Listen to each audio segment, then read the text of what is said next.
Carlos Isunza, and I am going to present my oral presentation, GAC 08. The question is, how can we reduce homelessness in your country? In Mexico, next slide please. In Mexico, there are a lot of people that are homeless, but nearly not as much as in other countries. The main reasons for people to end up on the streets are here, for example. They're in the predominant order, meaning the most common to the least common. The most common one is not having another choice, because they cannot live on their own, they cannot afford to, they cannot, whatever the situation is, they just have to live on the streets. The second reason is drugs, because they are addicted to it, and they basically end up with no money, they're whatever they are from, they get addicted, and they have to live on the streets. The other one is the disintegration of the family nucleus, meaning that the mom and the dad either died or they reject him, some sort of situation like that. The fourth option is their own decision. They want to live on the streets for some reason. The fifth option is family problems. It's similar to the third one, but it doesn't have to be that the parents died. It's just that they don't get along with their family. And the sixth one is domestic abuse. Their husband, relatives, whatever, hit them. Now, possible solutions to fix homelessness in Mexico. Next, please. First, we're going to look at what other countries are doing to see how we could improve our own situation. First of all, we're going to start with the United States.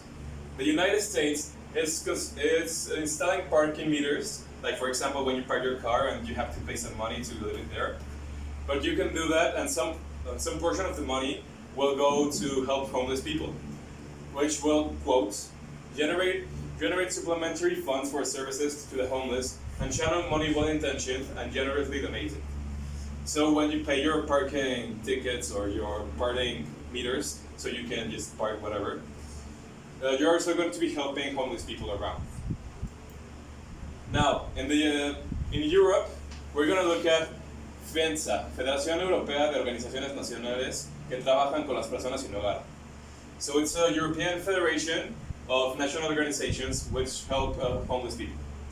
They have established some objectives, which basically mean that if we can accomplish 5 of the main points, we're going to be able to help to fix homelessness in Europe. Next slide. The first one is to let nobody sleep on the streets. Even if you have to put up a temporary home, a shelter, or whatever, just don't let them sleep on the streets. Second one, no one lives in emergency accommodation for a period longer than necessary. If they are in a shelter and they can't get a job and they have the economical situation to just get a house or share a flat, something like that, they can just do that instead of keep living on the shelter. Third one, no one resides in a temporary accommodation. Oh, it's the same one. Sorry. Nobody leaves an institution without accommodation alternative. So when they leave the shelter, they have to have another option. They cannot just leave and stay in the streets again because that would accomplish nothing. The fifth one, that no young man ends up homeless as a consequence of the transition to an independent life. So like for example, a lot of us, when we end the high school, you may go to college or you want to get a flat of your own, to live on your own and be independent, that the consequence of it's not to end up on the streets and you can actually accomplish what you're trying to. Next. Other European proposals that are working out are the following.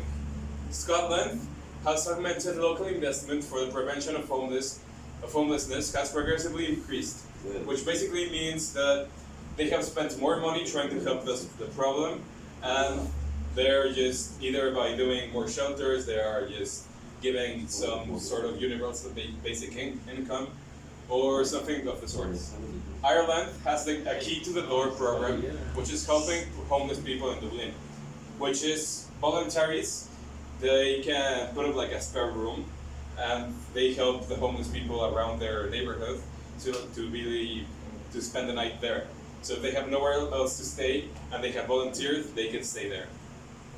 Amsterdam has launched an initiative that offers a home, publicly owned, clothing, pocket money, and training to those who do not have a home, which is sort of like the one in Ireland, but the government sets up house, and a lot of homeless people can share it, and they have the clothing, some money to spend on other sort of commodities, and basically that. And now my idea to help in Mexico is to help to put up more shelters around Mexico. So for example, right now I'm not sure about the quantity of shelters we have, but I'm sure it's less than 100. And and if you put up more homeless people can stay there, as we said, just temporarily, so they can get up back on their feet, and they don't have to either just sleep on the cold pavement, and they can just stay in a bed, although it's probably not comfortable, but it's better than the other alternative. They have some food, they have water, and they can be in a community.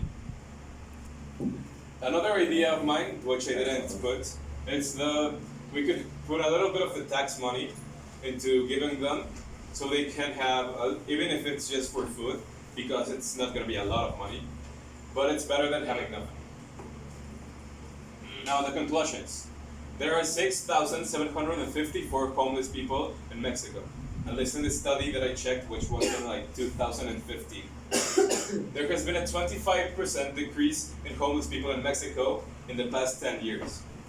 And what we should do is follow the lead of other countries and adapt them to our own country.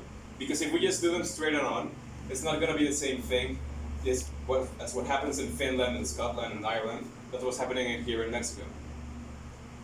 And this is my references. Any questions? Yes. Well, you specified that one of the biggest causes of homelessness in Mexico is drugs abuse, right? Yeah. Okay, I don't know if you're familiar with what Switzerland did about their problem of drugs.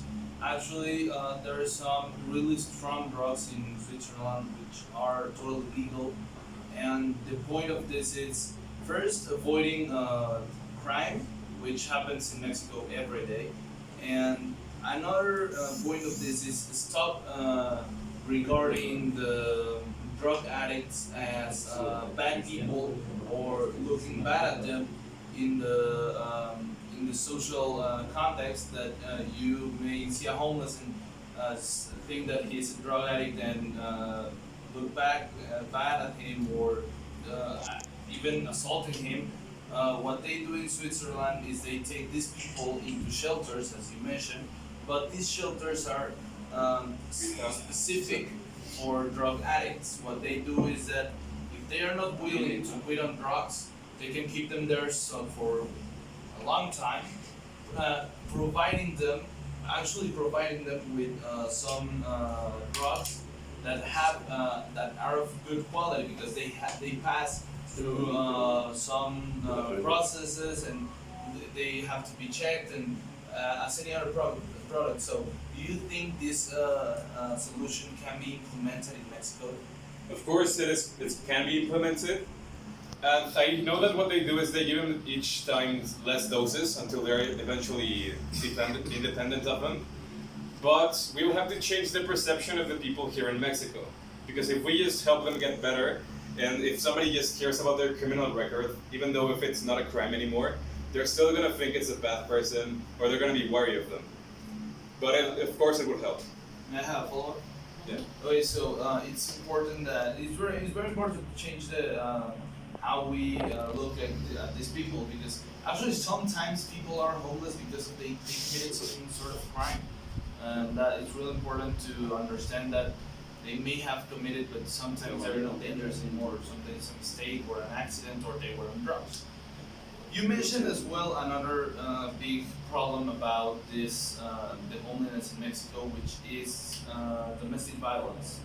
I think this is particularly related to gender violence, which domestic violence is a way of gender violence. So, about this topic specifically, there is a solution implemented that hasn't been implemented in Mexico, which was proposed by the United Nations Entity of Empowerment of Women, Entity of Equality and Empowerment of Women, which was making some sort of hotline which allows women that have been assaulted by their husband or whatever to call to this line, there will be action taken.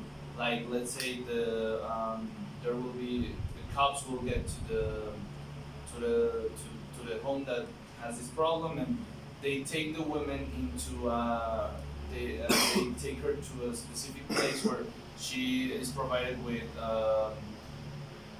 psychological help. With they help her about the wounds that the attack provoked on her. This hasn't been implemented in Mexico. Um, why do you think this solution, which is a really good solution that has worked in other nations, why do you think Mexico didn't implement it? Well, it's just many as Mexico is just not as developed as other countries, if we're being honest.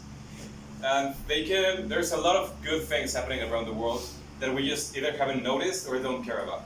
And I think it's kind of the same problem, that either they haven't noticed that it's happening or they just haven't looked at the logistics of implementing it. And I'm not sure if they will implement it, if I'm being honest. But as far as they haven't, I have no idea why. Well, this so the implementation of this wasn't made by the governments of the countries that have this solution. This was made by the UN Women.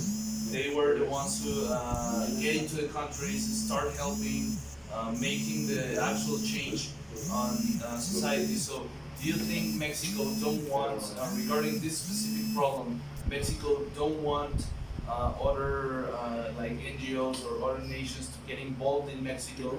Because, well, if another country sees that we have congressmen who have more money than American congressmen, who have more money than them, but they have millions of homeless people and people living in extreme poorness.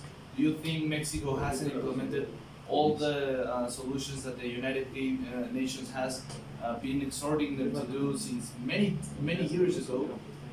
Do you think it's because if something else gets involved in Mexico, there could be a problem with the government regarding how corrupt this Mexican government is? Of course, it is a factor, and it doesn't help that our president doesn't want any help from external countries, since we basically want to be our independent country and produce our own things. So if we don't even want to take imports in anymore, well, we will, but we don't want to. I think it's very hard. We are going to take help from other countries as well.